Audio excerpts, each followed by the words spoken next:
Hello everyone, good morning and welcome to Mantrai learning. तो friends, आज हम आपके लिए लाए हैं बीकॉम सेमेस्टर 2 का सिलेबस, जो गुजरात यूनिवर्सिटी की वेबसाइट पर भी ऑफिशियली डिक्लेयर अनाउंस हो चुका है। ठीक है, तो सेमेस्टर 4 के अंदर कौन कौन से मेजर और माइनर सब्जेक्ट आने वाले हैं उसके बारे में पूरा डिटेल्ड वीडियो है। यानी कि जितने भी मेजर सब्जेक्ट भी आपके आने वाले हैं उसका सिलेबस भी मैं आपको डिटेल में समझाने वाला हूँ। तो वीडियो को एंड तक जरूर देखना ताकि आपको पता चले कि आपको सेमेस्टर 4 के अंदर कौन कौन से पेपर आने वाले हैं और किस पेपर में क्या क्या जो है वो चैप्टर्स कवर होने वाले हैं। ठीक है, तो सब्जेक्ट की बात करें तो course wise chapter code wise हम बात करें तो सबसे पहले जो हम मेजर सब्जेक्ट है उसकी बात करें तो पहला जो हमारा एक कोड है DSC जिसे हम बोलते हैं। ठीक है, वो है 241 पोस्ट अकाउंटिंग।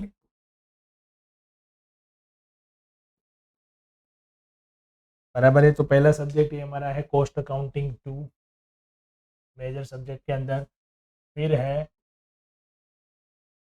242 और सेकंड हमारा अकाउंटिंग वाला सब्जेक्ट है वो है क्लाउड अकाउंटिंग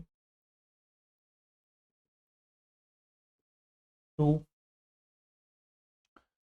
देन DSC 243 और सब्जेक्ट है हमारा ये टैक्सेशन 2। देन माइनर सब्जेक्ट की बात करें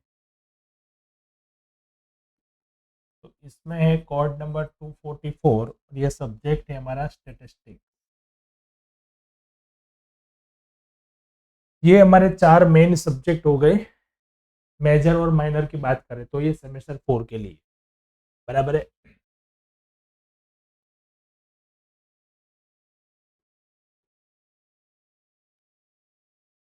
अब आते हैं हमारा जो एक सब्जेक्ट है ECS और यहाँ पे कोड नंबर आपका 245 है और सब्जेक्ट है fundamentals of communication communication in English.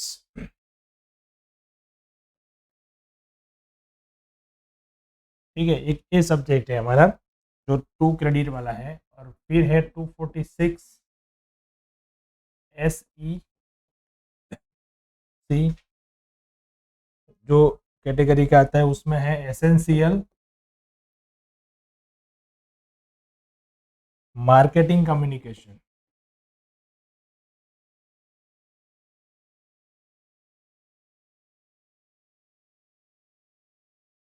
ठीक है, एक और हमारा वैल्यू एडेड कोर्स है सब पेपर, वो भी अभी मुझे क्लियर नहीं हो रहा है। वेबसाइट पर भी देखा मैंने, इसलिए मैंने अभी यहाँ पे उसको कवर नहीं किया है। जैसे मुझे उसकी एक 100% कन्फर्मेशन वाली डिटेल मिलेगी तब आपको मैं वो भी इन्फॉर्म कर दूंगा।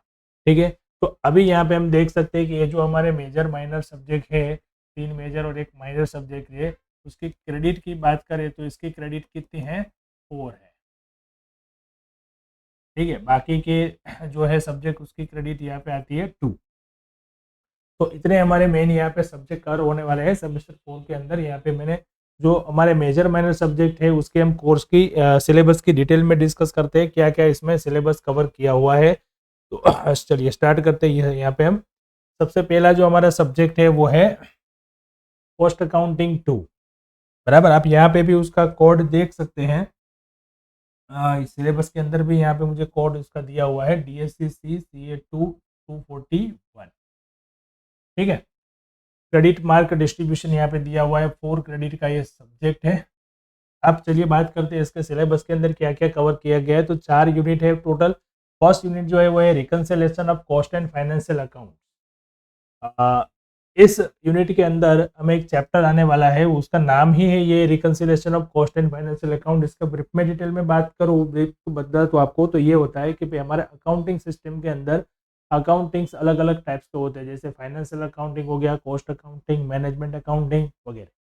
रिस्पॉन्सिबिलिटी अकाउंटिंग, ऐसे कई सारी अकाउंटिंग की ब्रांचेस अभी मॉडर्न टाइम के अंदर डेवलप हो गई है।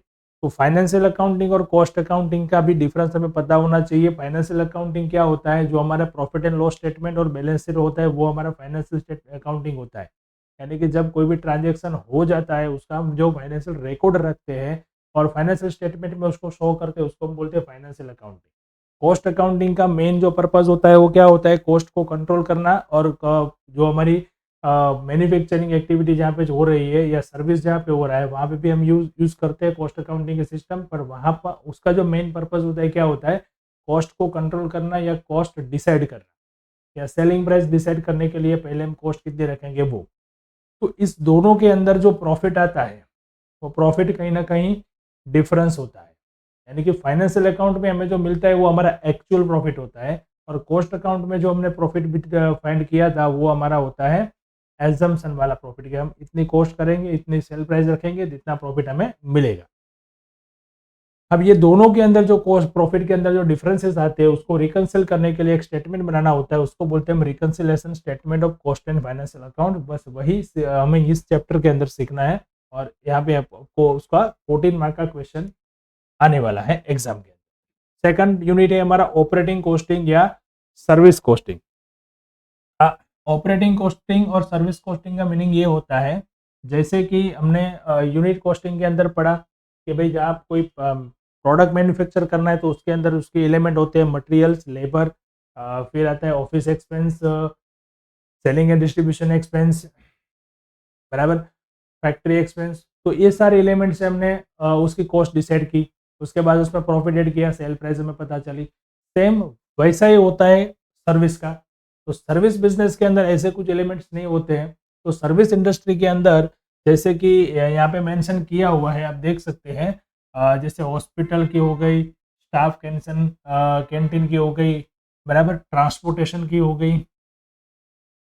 तो ये सब सर्विस प्रोवाइडर, जैसे ट्रांसपोर्टेशन की बात करें तो ट्रांसपोर्टेशन के अंदर भी दो टाइप के ट्रांसपोर्टेशन होते हैं, पैसेंजर ट्रांसपोर्ट सर्विस होती है और गुड ट्रांसपोर्ट सर्विस होती है। तो उसमें क्या होता है कि हमें जो कॉस्ट फाइंड करनी है, आपने देखा होगा ट्रांसपोर्टेशन के अंदर कि भाई हमें एक जगह से दूसरी जगह जाना है तो उसका टिकट रेट होता है। जैसे बस की बात करो तो बस का एक टिकट फिक्स होता है कि भाई अहमदाबाद से सूरत जाना है तो 300 रुपये या 400 रुपये जो भी हो। वो कॉस्ट कैसे डिसाइड होती है, तो उसके लिए जो जो भी खर्चा लगता है वो हमारी हो गई कॉस्ट और उसमें हमें प्रॉफिट ऐड करना है। तो ये मैन्युफैक्चरिंग एक्टिविटी से कुछ अलग है, बराबर, गुड्स से कुछ अलग है। तो यहाँ पे उसकी कैसे हम कॉस्ट डिसाइड करेंगे वो हमें सीखना है। तो यहाँ पे दो जो है वो सर्विसेज ऐड की गई है, एक ट्रांसपोर्टेशन की सर्विस है और दूसरा हॉस्पिटल की सर्विस है, बराबर।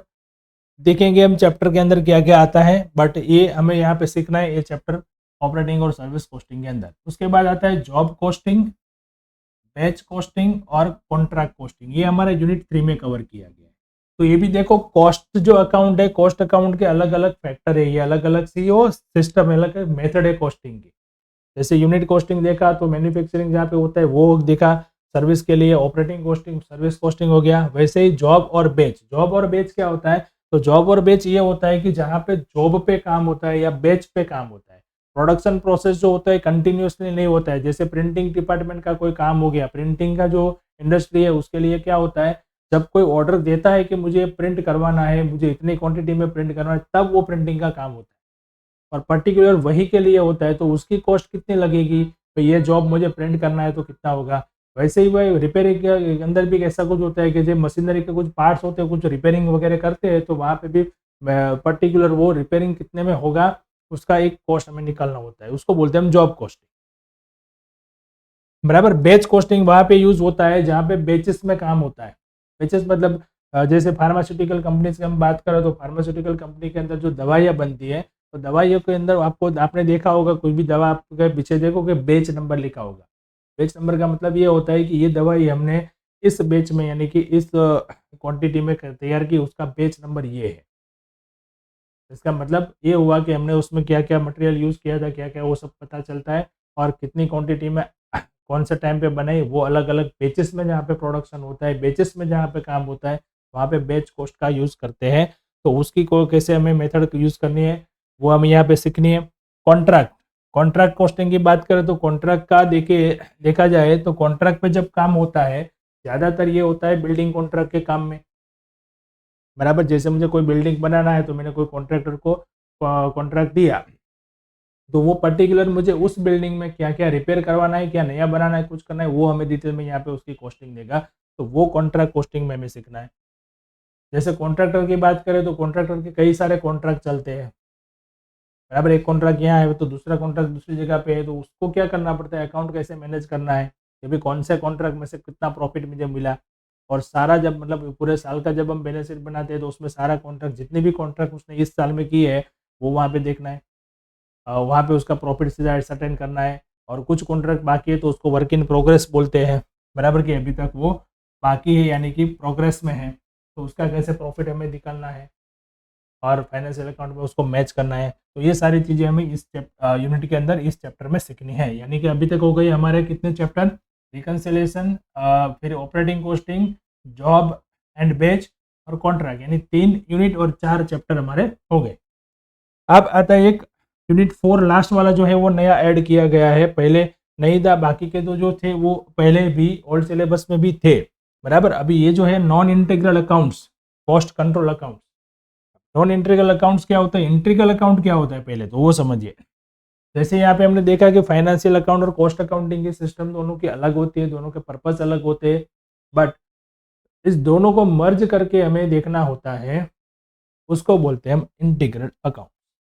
इंटीग्रेट करना, कॉस्ट अकाउंटिंग और फाइनेंशियल अकाउंट को हमें इंटीग्रेट करना है, बराबर। कॉस्ट अकाउंटिंग में मैंने अलग से मटेरियल लिखा है, फाइनेंशियल अकाउंट में अलग से मटेरियल लिखा है, उसका स्टॉक अलग है, इसका स्टॉक अलग है, ऐसा बहुत सारे चेंजेस होते हैं दोनों सिस्टम के अंदर। पर वो दोनों सिस्टम को मर्ज करके जब एक रिपोर्ट तैयार करते हैं उसको बोलते हैं इंटीग्रल अकाउंट, इंटीग्रेट करना। दोनों अकाउंट को हम इंटीग्रेट करके एक रिपोर्ट बनाते हैं। जैसे यहाँ पे देखा है आपको, देखो books of original entry, original entry क्या होगी वो, बराबर। फिर कॉस्ट जनरल, ये सब हमें बनाना है। Stock inward books, stock issue book, stock return, बराबर, stock ledger, work in progress ledger, और कॉस्ट कंट्रोल की एंट्री कैसे करनी है, वो सारा हमें इस चैप्टर के अंदर सीखना है। यानी कि कॉस्ट अकाउंटिंग के अंदर हमारे कितने चैप्टर हो गए, 5 चैप्टर हो गए। Reconciliation statement, operating costing, job and बेच कॉस्टिंग, कॉन्ट्रैक्ट कॉस्टिंग और नॉन इंटीग्रल अकाउंट। तो ये पूरा हमारा जो एक मेन सब्जेक्ट है उसकी बात यहाँ पे हो गई। तो ये है हमारा कॉस्ट अकाउंटिंग का पूरा सिलेबस, ठीक है। अब सेकंड सब्जेक्ट देखते हैं। सेकंड सब्जेक्ट जो है वो है क्लाउड अकाउंटिंग। इसका जो कोड है वो है DSCC CLA 242, इसके भी क्रेडिट है 4। यहाँ पे भी 4 यूनिट है। अब इस अकाउंटिंग के अंदर हमें क्या क्या सीखना है, तो यूनिट नंबर 1 जो है उसमें मेंशन किया है अकाउंट्स रिसीवेबल। अकाउंट रिसीवेबल का मतलब क्या होता है, डेटर्स हमारे। अब उसको क्लाउड अकाउंटिंग, यानी कि जो क्लाउड अकाउंटिंग हम सॉफ्टवेयर से या डिजिटल जो मैनेज करते हैं उसमें किस तरीके से अकाउंट रिसीवेबल को मैनेज कर सकते हैं, वो यहाँ पे पूरा थियरी में सीखना है, ठीक है। Introduction to receivable management, receivable management किस टाइप से करने हैं, रिसीवेबल कितने टाइप्स के होते हैं, receivable management in cloud accounting, cloud accounting में हमें किस तरह से इसको मैनेज करने हैं, क्रेडिट पॉलिसी क्या होती है, credit evaluation, invoicing and billing, accounts receivable management, collection process, receipt reconciliation, integration with other system, receivable reporting, और लास्ट में है केस स्टडी भी, बराबर। तो रिसीवेबल और पेबल यानी दोनों ये यूनिट हमारा है। यूनिट 1 में रिसीवेबल को कैसे मैनेज करना है वो यहाँ पे सीखना है, और यहाँ पे सीखना है अकाउंट्स पेबल, बराबर। अभी इसमें कितना पार्ट थियरी है कितना प्रैक्टिकल वो हम क्लियर नहीं बता सकते क्योंकि अभी हमारे पास बुक इसकी नहीं आई है, पर मेरे को लगता है ज़्यादातर इसमें थियरी पार्ट ही होगा, बराबर। पर सीखना आपको इसका नॉलेज होना बहुत ही ज़रूरी है क्योंकि मॉडर्न टाइम के अंदर अभी जो भी है अकाउंटिंग की पूरी सिस्टम क्या हो गई है, डिजिटलाइजेशन हो गया है, मतलब पूरे सॉफ्टवेयर पे ही हम काम करते हैं। तो जैसे हमने पहले भी सीखा था क्लाउड अकाउंटिंग के अंदर कि भाई ERP सॉफ्टवेयर हम किस तरीके से यूज़ करते हैं, बराबर, कहीं से भी हमारा अकाउंट हम कैसे मैनेज कर सकते हैं। तो वो सारी चीज़ों में भी ये हमें थोड़ा बहुत उसको एडवांस पॉइंट है कि हमें किस तरीके से मैनेज करना है।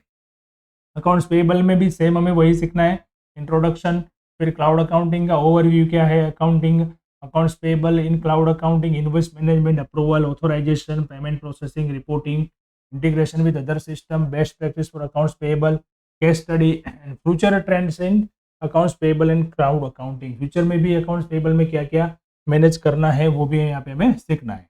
और ये है ह्यूमन रिसोर्स मैनेजमेंट सिस्टम, ये भी हमें क्लाउड अकाउंटिंग सिस्टम थ्रू किस तरीके से मैनेज करना है, जिसे हम HRM बोलते हैं। जैसे कॉर्पोरेट सेक्टर में हम जाए तो वहाँ पे बहुत सारे लोग काम करते हैं, तो बहुत सारे लोग काम करते हैं तो उसको किस तरीके से मैनेज करना है। ह्यूमन रिसोर्स, तो ह्यूमन भी अभी जो भी वर्कर है, जो भी एम्प्लॉय है ना, वो भी अभी जो भी ऑर्गेनाइजेशन है उनको अपने क्या मानते हैं, एसेट्स मानते हैं, कि उन्हीं के आप अभी आप पे वो काम होता है, वो भी काम करते हैं तब तो ऑर्गेनाइजेशन का ग्रोथ होता है। तो उसको भी मैनेज करना और उसके अगर भी क्या क्या चैलेंजेस आती है वो सब किस तरीके से मैनेज करना, वो सारा हमें यहाँ पे इस चैप्टर के अंदर सीखना है। देखिए बराबर, इसमें मेंशन किए गए कुछ पॉइंट मैं यहाँ पे आपको बताऊँ तो जैसे यहाँ पे introduction to cloud accounting system for HRM, benefits of cloud accounting system in HRM, उसका क्या है बेनिफिट्स है, इम्प्लीमेंटेशन क्या है, किस तरीके से करना है क्लाउड बेड में, बराबर, फ्यूचर ट्रेंड क्या है उसका, इनोवेशन क्या कर सकते हैं उसमें, वो सारी चीज़ें यहाँ पे हमें जानने को मिलेंगी इस चैप्टर में। अब उसका लास्ट जो है वो है supply chain management and logistic.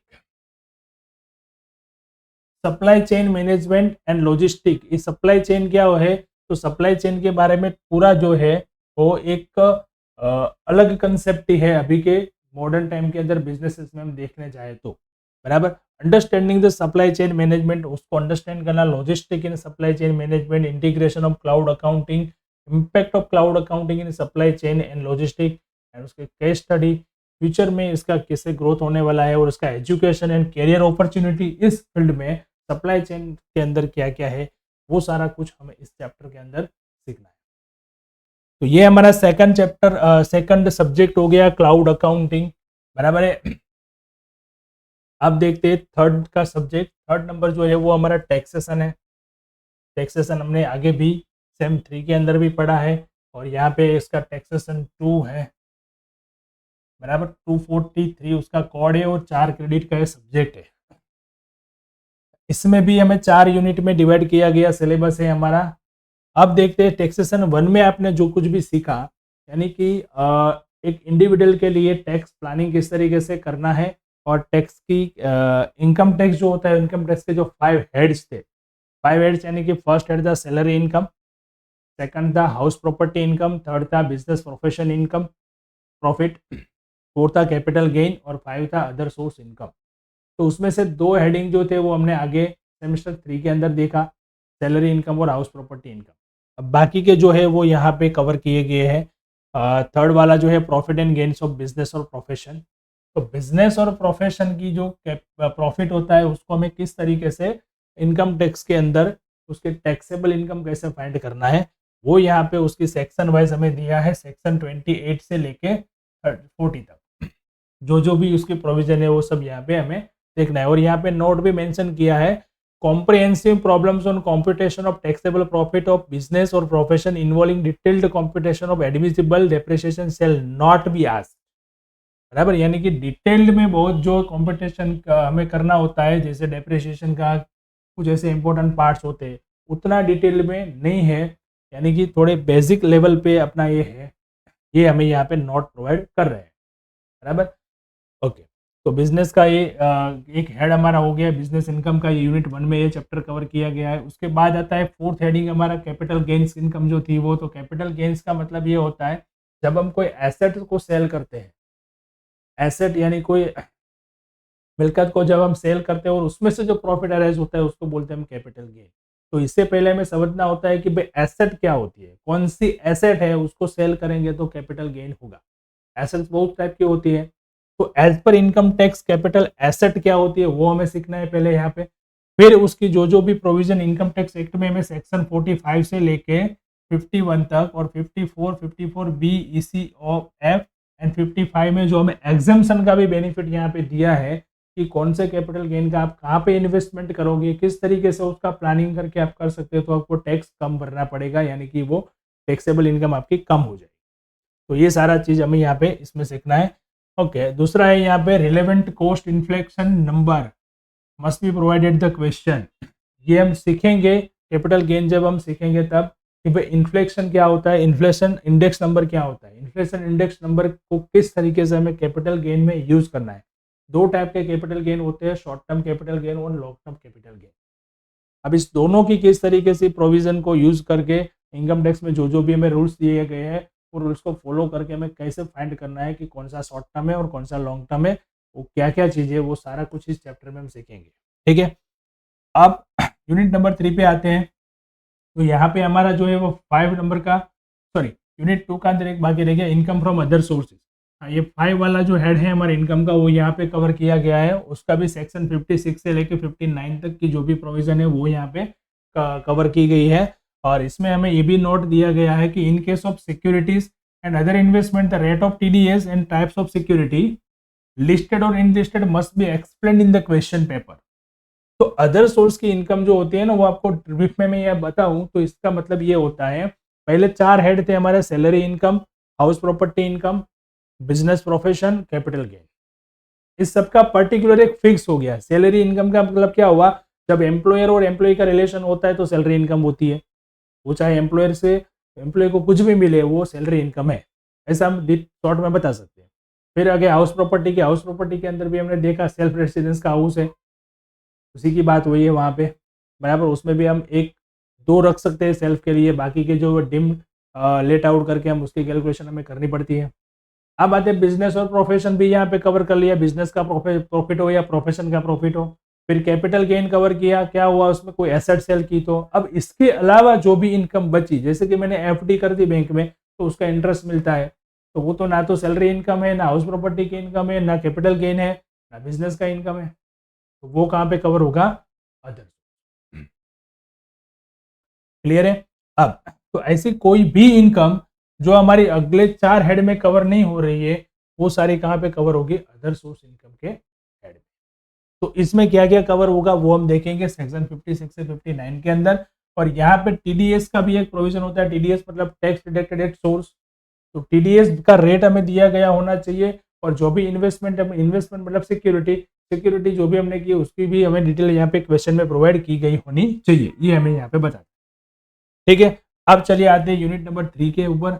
Unit number 3 जो है उसके अंदर 3 पार्ट है, ए बी सी। अब पार्ट ए है वो है income from of other person including SSC total income.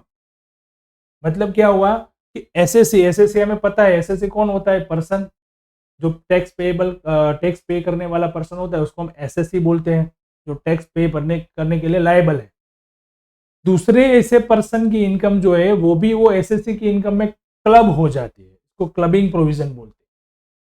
तो वो कौन कौन से प्रोविजन है वो हमें यहाँ पे सीखनी है।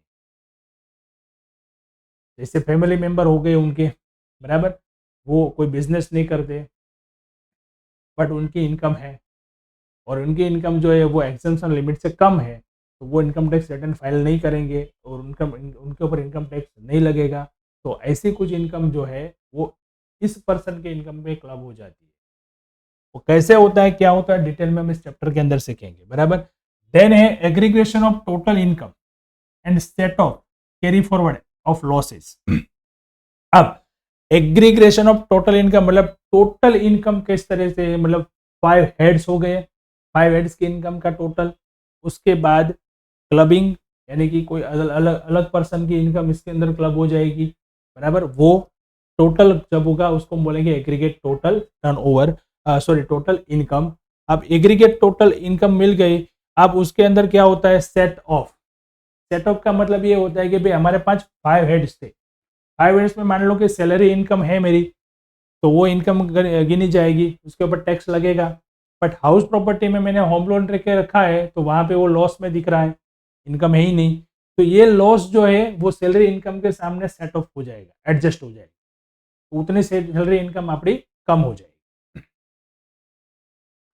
ठीक है, तो वैसे ही बिजनेस के अंदर देखे जाए तो 2-3 बिजनेस करता है, तो एक बिजनेस में प्रॉफिट हुआ, दूसरे बिजनेस में लॉस हुआ, तो वो भी एडजस्ट हो जाते हैं, बराबर। कैपिटल गेन के अंदर भी ऐसा होता है कि एक एसेट को सेल करने के लिए प्रॉफिट मिला और दूसरे एसेट को सेल करने में लॉस मिला, तो वो वहां पे सेटअप हो जाएगा। तो वो सेटअप की प्रोविजन क्या है, इंटर हेडिंग और इंट्रा हेड एडजस्टमेंट, ये 2 टाइप के एडजस्टमेंट होते हैं। इंटर हेड मतलब एक ही हेड का है वो, और एक हेड का दूसरे हेड के सामने किस तरीके से एडजस्ट करना है, वो सारी इनकम टैक्स की प्रोविजन हमें यहाँ पे देखनी है, सीखनी है। कैरी फॉरवर्ड ऑफ लॉसेस, अगर बिजनेस में लॉस हो गया या कोई कैपिटल एसेट हमने सेल करी उसमें लॉस हो गया, तो उस लॉस को हम आगे नेक्स्ट ईयर में कैरी फॉरवर्ड कर सकते हैं, नेक्स्ट ईयर में जो प्रॉफिट होगा उसके सामने भी एडजस्ट कर सकते हैं। तो उसकी क्या क्या प्रोविजन है वही भी यहाँ पे इस चैप्टर में हमें सीखनी है, बराबर। फिर आता है डिडक्शन। डिडक्शन ये होता है कि हमारे जो टोटल इनकम हुई उसमें से हमने सेट ऑफ कर दिया, कैरी फॉरवर्ड कर दिया, सब कुछ कर दिया, अब जो आई हमारे पास वो हमारी नेट टैक्सेबल इनकम आई। अब नेट टैक्सेबल इनकम में भी हमें अगर टैक्स प्लानिंग करना है और टैक्स कम भरना है तो हम कुछ इन्वेस्टमेंट कर सकते हैं ऐसी जगह पे कि जो हमें यहाँ पे एज अ डिडक्शन मिलता है।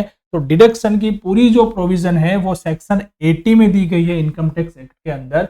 वो हमें यहाँ पे उसके मेजर जो सेक्शन है जैसे 80C, 80CCC, 80CCD, 80G, 80D वगैरह, वो सब कुछ हमें यहाँ पे डिडक्शन के बारे में सीखना है इस चैप्टर के अंदर, ठीक है। अब देखो यहाँ पे नोट क्या दिया है, ओनली थियोरेटिकल और small practical and objective type of question will be asked from unit 3। यानी इसका मतलब ये हुआ कि यहाँ पे आपको कोई बड़ा क्वेश्चन 14 मार्क्स का या 7 मार्क्स का ऐसा कुछ नहीं आएगा। यहाँ पे 3 टॉपिक कवर किए गए तो उसके लिए हमें ऑब्जेक्टिव टाइप के क्वेश्चन यानी कि 3 मार्क 4 मार्क वैसे कुछ आ सकते, ठीक है। यूनिट नंबर 4 देखते हैं। यूनिट नंबर 4 जो है वो यहाँ पे आपका पूरा कवर किया गया है जीएसटी का। जैसे हमने देखा था पहले कि टैक्स जो होता है वो हमारा 2 टाइप का टैक्स होता है, बराबर। टैक्स हमारा 2 टाइप का टैक्स होता है, एक होता है डायरेक्ट और एक होता है इनडायरेक्ट। अब डायरेक्ट टैक्स मतलब क्या हुआ, इनकम टैक्स जो हमने सीखा पूरा।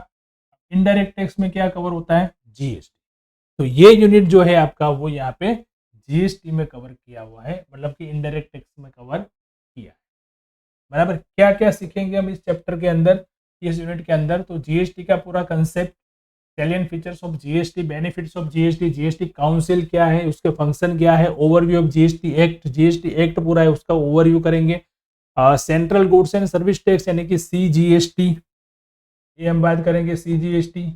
फिर है एसजीएसटी, आईजीएसटी, बराबर। तो ये सब कुछ जो अलग अलग जीएसटी जो है स्टेट वाइज है, सेंटर वाइज है, यूनियन टेरिटरी वाइज है, इंटीग्रेटेड है, वो सब यहाँ पे सीखेंगे। उसके एक्ट की जो जो मेन प्रोविजन है वो, फिर डेफिनेशन आती है कुछ वर्ड्स की, जैसे कि एग्रीगेट टर्नओवर क्या है, बिजनेस क्या है, सेंट्रल टैक्स क्या है, नॉन टैक्सेबल टेरिटरी क्या है, यूनियन टेरिटरी क्या है, वो सब। एग्जेम्पशन मतलब कौन सी चीजें पर जो है वहाँ पे जीएसटी नहीं लगता है। Broad idea about rates of goods and service tax, broad idea यहाँ पे मतलब कौन से प्रोडक्ट पे कौन सा कितने परसेंटेज टैक्स लगता है, और जीएसटी के रेट क्या क्या है, वो प्रोडक्ट्स पे क्या लगता है, सर्विसेज पे क्या लगता है। Simple practical question will be asked on competition of GST on inter and intra state, inter and intra state यानी कि हम एक ही स्टेट में ट्रांजेक्शन करें या एक स्टेट से बाहर ट्रांजेक्शन करें तो क्या है, और फिर उसका कंपटीशन इनपुट टैक्स क्रेडिट क्या क्या है, आईटीसी किस तरीके से हमें लेना है, इनपुट टैक्स क्रेडिट, वो सब यहाँ पे प्रैक्टिकल क्वेश्चन भी आने वाले हैं। यानी कि ये पूरा यूनिट जो है उसमें थोड़ा पार्ट जो है वो प्रैक्टिकल है, थोड़ा पार्ट जो है वो थियरिकल है, मतलब जीएसटी का पूरा ओवरव्यू यहाँ पे हमारा आ जाता है। तो यहाँ पे हमारा जो इनडायरेक्ट टैक्स जो बाकी रहा था वो भी यहाँ पे कवर इस सिलेबस में कर लिया है। तो ये तो हो गए हमारे 3 मेजर सब्जेक्ट, 2 अकाउंटिंग और एक टैक्सेशन, बराबर। अब मैं आपको बताने वाला हूँ कि ये 4 सब्जेक्ट जो है हमारे cost accounting, cloud accounting, taxation और स्टैटिस्टिक्स, जो अभी हम आगे देखने वाले, ये चारों सब्जेक्ट का पूरा जो कोर्स है वो हमारे वेबसाइट पे अवेलेबल है और आप अभी से स्टार्ट कर सकते हैं लर्न करना। सिलेबस हमारा अभी डिक्लेयर हुआ है तो हम इसमें जो है वो लेक्चर जो है वो अभी आज से स्टार्ट कर देंगे और आपको वहाँ पे रोज लेक्चर मिल जाएंगे, तो आप वो कोर्स बाय करके अपनी प्रिपरेशन जो है वो स्टार्ट कर सकते हैं। मैं आपको शॉर्ट में बता दूंगा कि आपको उस कोर्स के अंदर क्या क्या मिलने वाला है। तो अगर आप वो कोर्स ज्वाइन करते हैं तो आपको अपने हिसाब से आप जब भी देखना चाहो देख सकते हैं, क्योंकि वहाँ पे रिकॉर्डेड लेक्चर हम रखते हैं और लाइव जो लेक्चर है वो एकदम लेटेस्ट लेक्चर है। अभी सिलेबस नया है तो वो नए लेक्चर ही आने वाले हैं। मैं अपने हिसाब से वहाँ पे chapter by chapter lecture upload कर दूंगा, आप वहां से देख सकते हो और लर्न कर सकते हो अपने हिसाब से। और फिर वीक में एक दिन हम लाइव भी रखेंगे, जहाँ पे आप अपने क्वेश्चन आंसर कुछ भी हो, क्वेरी जो है वो आप डायरेक्टली लाइव हमसे पूछ सकते हैं और सॉल्यूशन ले सकते हैं, बराबर। और उसके बाद हम पेपर सॉल्यूशन भी करेंगे, वो भी लाइव ही होगा, वो आपको रिकॉर्डेड सेशन में नहीं मिलेगा, बट वो लाइव हम जो पास्ट ईयर के जो क्वेश्चन पेपर है वो आपको सॉल्यूशन करवाएंगे। तो ये सारा कुछ आपको एक ही कोर्स के अंदर मिलने वाला है। हमारी वेबसाइट पे जो है वो चैप्टर वाइज सब्जेक्ट वाइज भी कोर्स अवेलेबल है और एक पूरा सेमेस्टर का भी कोर्स अवेलेबल है। आप अपनी मर्जी से पहले एक सब्जेक्ट का कोर्स ले सकते हो, उसके बाद दूसरे ले सकते हो, या फिर आप एक साथ चारों सब्जेक्ट का भी कोर्स बाय कर सकते हो। ठीक है, तो आप अपनी प्रिपरेशन अच्छे से करना चाहते हो, हमारे साथ जुड़ना चाहते हो, तो आप हमारी वेबसाइट पे जाइए और आज ही हमारा कोर्स जो है वो रजिस्टर करिए। ठीक है फ्रेंड्स, थैंक यू। चलिए अब चलते हैं हम आगे। हमारा दूसरा सब्जेक्ट जो है 4th नंबर का, वो है स्टेटिस्टिक्स, बराबर। तो स्टेटिस्टिक की बात करें तो यहाँ पे उसका जो कोड है वो है 244 और ये भी 4 क्रेडिट का कोर्स है। ठीक है, इस कोर्स के अंदर क्या क्या चैप्टर कवर किए गए वो देखते हैं। तो यहाँ पे हम देख सकते हैं पहला जो यूनिट है वहाँ पे time series analysis, time series analysis. अब इसके अंदर भी उसके कंपोनेंट है, उसके मेथड है, ग्राफिकल मेथड है, मूविंग एवरेज मेथड है, method of finding seasonal variation और method of final seasonal index. ठीक है, ये सारी यहाँ पे टाइम सीरीज क्या होता है कि जब भाई कोई सीरीज होता है तो उसको उसके लिए कोई बेस होता है।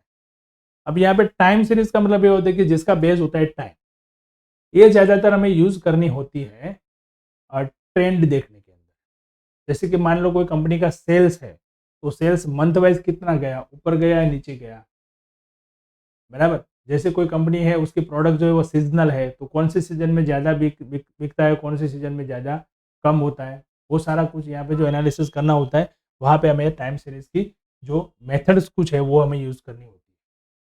यूनिट 2 जो है वहाँ पे हमें देखना है बिजनेस फोरकास्टिंग। ये बहुत ही इंपॉर्टेंट चैप्टर है बिजनेस के एनालिसिस के लिए, हम इसको बहुत ही अच्छी तरीके से यूज़ कर सकते हैं, बराबर। तो बिजनेस फोरकास्टिंग जो है वहाँ पे भी देखो लीनियर ट्रेंड मेथड है, second degree probable trend method है, method of exponential smoothing with example है, बराबर। तो यहाँ पे बिजनेस फोरकास्टिंग का मतलब ये होता है कि भाई मुझे अभी तो पता चल गया कि मेरा बिजनेस इस ट्रेंड में चल रहा है, इन फ्यूचर क्या होने वाला है उसका भी फोरकास्टिंग में इस पास्ट एनालिसिस से कर सकते हैं। तो कुछ ऐसे डिसीजन जब लेने होते हैं तो यहाँ पे हमें बिजनेस फोरकास्टिंग की मेथड जो है वो यूज करनी होती है, वो हम इस चैप्टर के अंदर सीखेंगे। Process control technique, process control technique PCT जिसको हम शॉर्ट में बोलते हैं। प्रोसेस कंट्रोल टेक्निक जो होती है वो ज्यादातर यूज होती है जहाँ पे मैन्युफैक्चरिंग एक्टिविटीज होती है। मैन्युफैक्चरिंग एक्टिविटीज जहाँ पे होती है वहाँ पे क्या होता है, एक प्रोसेस में से दूसरी प्रोसेस में जो होता है वो गुड ट्रांसफर होता रहता है और लास्ट में जब वो बनता है finish product.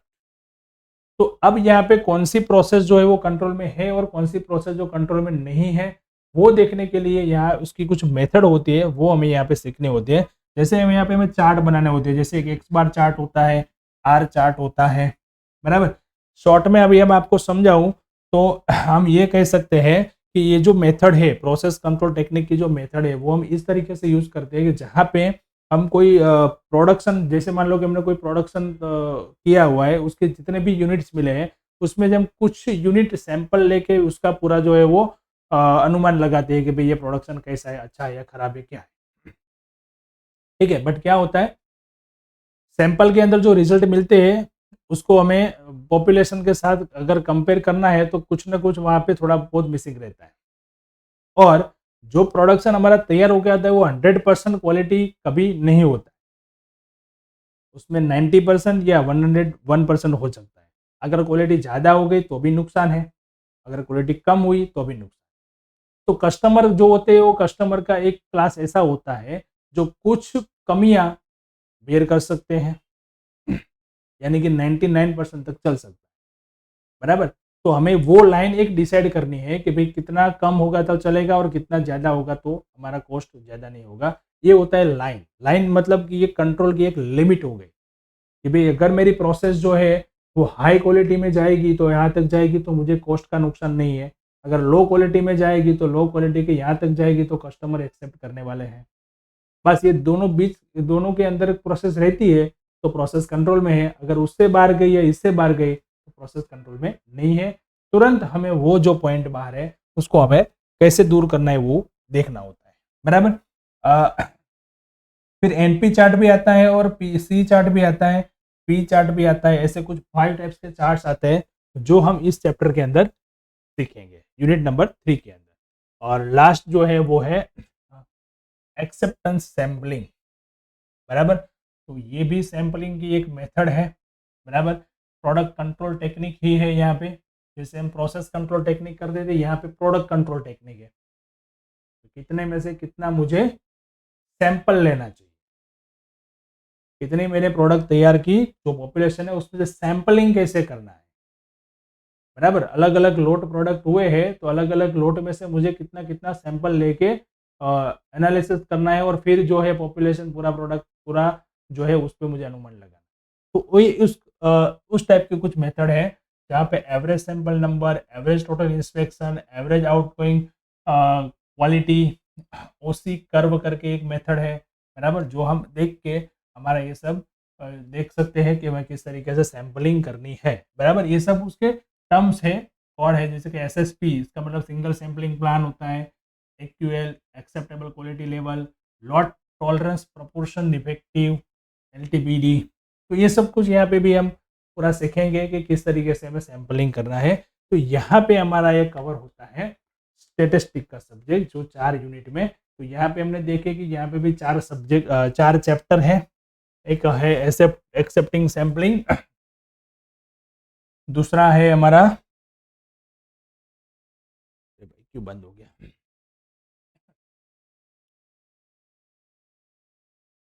Time series analysis, business forecasting, process control technique और सैंपलिंग एक्सेप्टेंस। ठीक है। अब दूसरे जो सब्जेक्ट है फंडामेंटल कम्युनिकेशन इंग्लिश और जनरल, आपका जो है वो अपने थियरिकल सब्जेक्ट है पूरा। ठीक है, वो आप अपने हिसाब से भी तैयार कर सकते हैं या फिर देख सकते हैं इसमें क्या क्या है, बराबर। कम्युनिकेशन में क्या क्या चीज़ें होती है वो कम्युनिकेशन और इंग्लिश दोनों यहाँ पे कवर किए गए हैं। अब देखते हैं एवोल्यूशन की मेथड है क्या है वो, और ये है फंडामेंटल कम्युनिकेशन इन इंग्लिश 1 का पेपर स्टाइल। अब ये है पूरा उसका इवोल्यूशन किस तरीके से करना है वो, बराबर। और लास्ट वाला सब्जेक्ट हम बताएं तो वो है 246 यानी कि essential marketing in marketing communication, marketing में किस टाइप से कम्युनिकेशन करना है, मॉडर्न मार्केटिंग कंसेप्ट क्या है, टाइप्स ऑफ मार्केटिंग क्या है।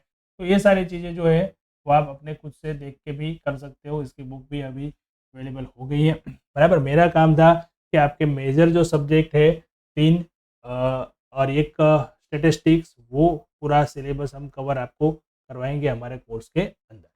ठीक है, तो कोर्स अवेलेबल है। अभी तक आपने अगर रजिस्टर्ड नहीं किया है, अभी तक आपसे नहीं जुड़े हो, तो आप अभी से आज ही वेबसाइट पर जाइए और आपका जो कोर्स है वो बाय करिए और आज से बस जुड़िए।